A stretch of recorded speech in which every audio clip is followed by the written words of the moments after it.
We select an instructor to receive our Honored Faculty Member Award. This award was first given in 1987 and recognizes a faculty member who demonstrates a consistent commitment to excellence in teaching and service at the Art Institute of Philadelphia. The recipient of this award represents our entire faculty on stage at each commencement. It is my honor and pleasure to introduce our 2014-2015 honored faculty member, Professor Christine Shenks.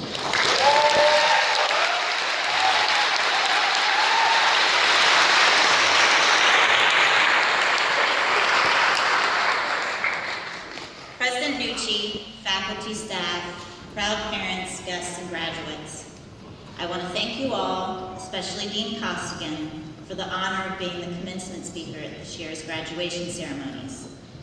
Before Dean Costigan called me into his office to inform me that I was chosen as the Honored Faculty Member of the Year, I did not know that gratitude and abject horror could coexist at the same moment.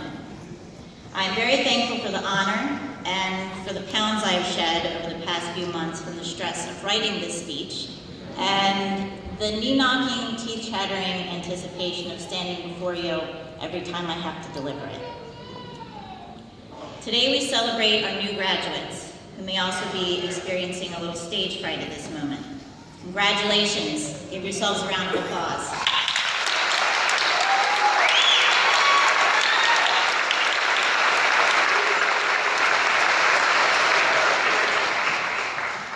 You should relax, rejoice, and relish every moment of this day. You have worked hard and grown immensely during your journey to earn your degree. Each of you has your own stories that can be told from this podium.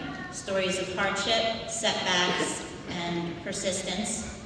Stories about the support of your family and friends.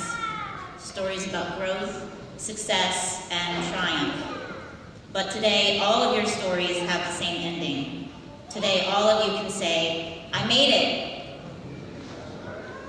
Receiving this honor is one of my own I made it moments. And I want to take a minute to thank those who believed in me, supported me, and inspired me. I am blessed to know so many truly amazing people. First, I thank my parents. They are my biggest supporters. Their love and generosity is immeasurable.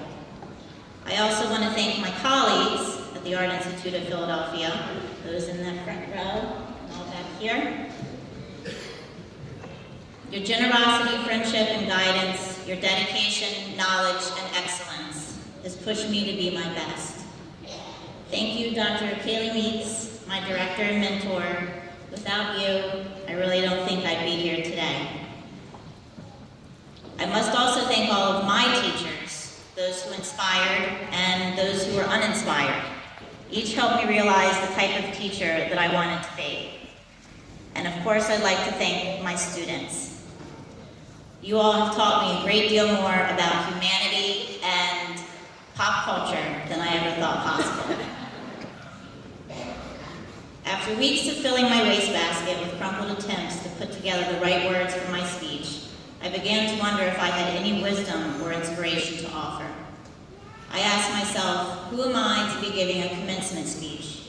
I'm not a celebrity. I'm not a well-known public speaker. What is there in my journey that might instruct you in yours? The answers came to me one morning as I was drinking coffee, looking out of the countryside from my front porch. I began to reflect on my first graduation day as a college undergrad over 15 years ago.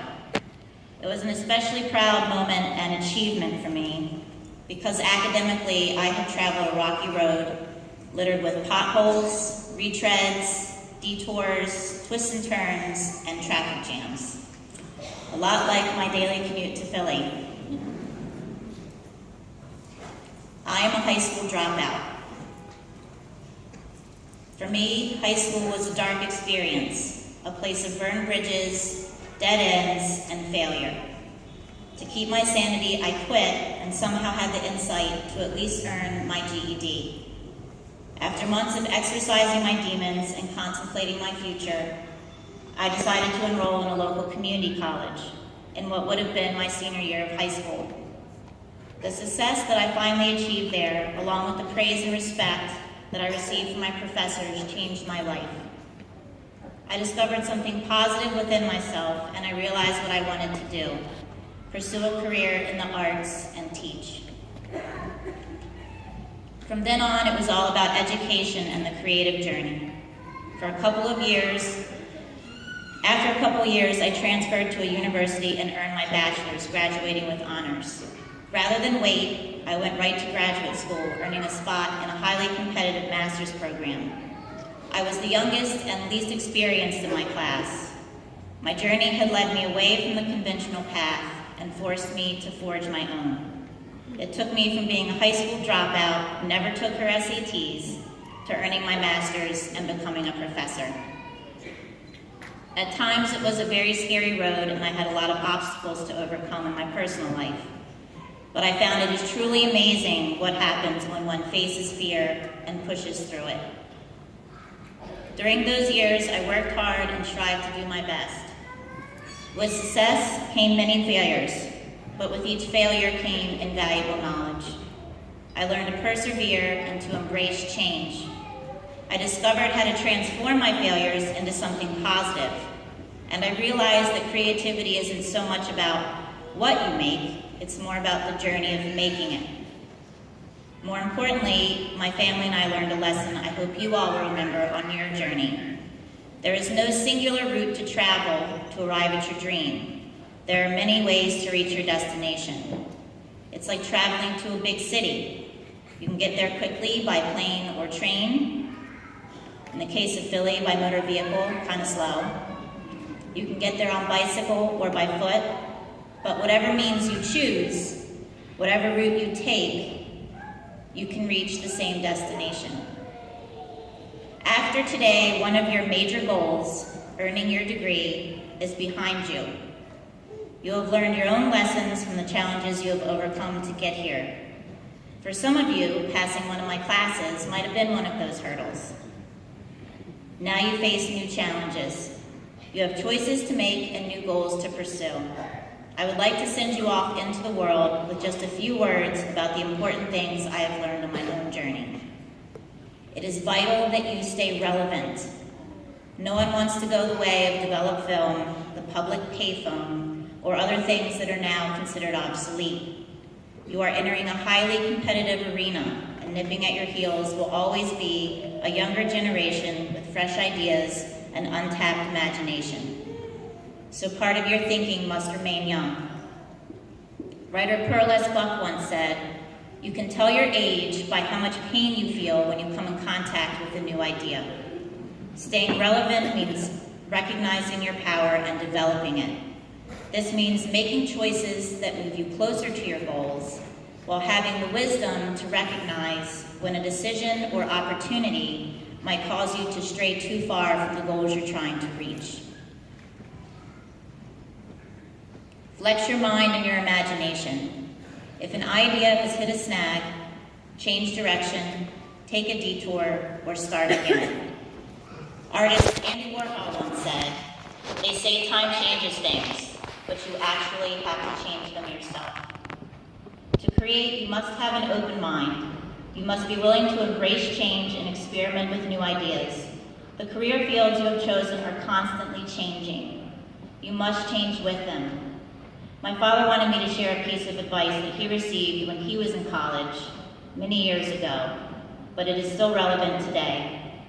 For the last 4 years, you all have worked diligently to learn all of the rules. The challenge ahead is to cope with the exceptions and benefit from them. And I would like to add something to this advice that especially pertains to life in the art world and the creative fields after college. There are no rules. Make friends with failure. Writer Neil Gaiman said, "Sometimes the best way to learn something is by doing it wrong and looking at what you did." You have already started forging a friendship with failure during your undergraduate work. Now is the time to welcome failure so you need never fear it. Failure forces us to look at things differently, with a new perspective. It sets you free to explore and innovate. After all, the worst has already happened. You failed. Now you only need to look for the positives and make the failure work for you. Filmmaker John Waters, a fellow Baltimorean and cult hero of mine since high school, once wrote about failure. Rejection is hard, but to get acceptance, you have to put up with a lot of rejection. If you really like something, don't ever think, can I do this? If you think, can I, you won't.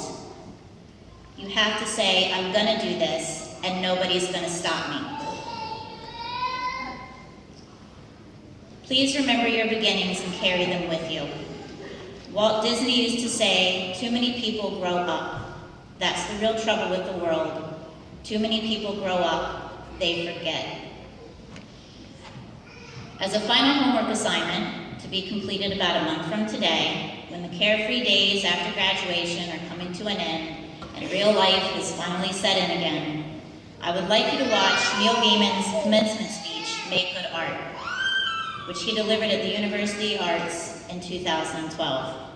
He talks about the rewards of creating work for others, but he tempers that with a word of caution to remember to simply create for you. Your journey started with a pure passion to create and the freedom to express the most integral parts of yourself. You will certainly use that passion to forge your career, but remember to allow time outside of work to reconnect with your youthful freedom to express what you love to do. Push yourself beyond your limitations. When you entered college, there was no promise of graduation. It takes hard work to earn a degree. The degree itself is not a promise of a fulfilling and worthwhile career. Now that you have earned your degree, the hard work begins again, along with more hurdles and hardships to overcome along your way. Bruce Lee, who pushed martial arts beyond the limits, believed, there are no limits, there are only plateaus. You must not stay there, you must go beyond. Don't be afraid to test your capabilities. Don't be afraid to try for more. You may just surprise yourself. Looking back at my own achievements, sometimes I felt like an imposter, as if a body snatcher took over during those times when I had to close my eyes and plow through the fear to get to the next point along the journey. Succeeding often leaves us wondering how we did it. But then we remember that the lessons that we mastered along the way, which brings me back to where my speech began. By facing fear, persevering despite obstacles, seeing failures as opportunities, remaining relevant, striving for excellence, and keeping an open mind and an active imagination, you will be surprised at how many times in life you will have the opportunity to say, I did it, I made it. Again, I want to congratulate all of you on your success and wish you the best in all of your future endeavors. Please join us and give yourselves a huge round of applause. We are very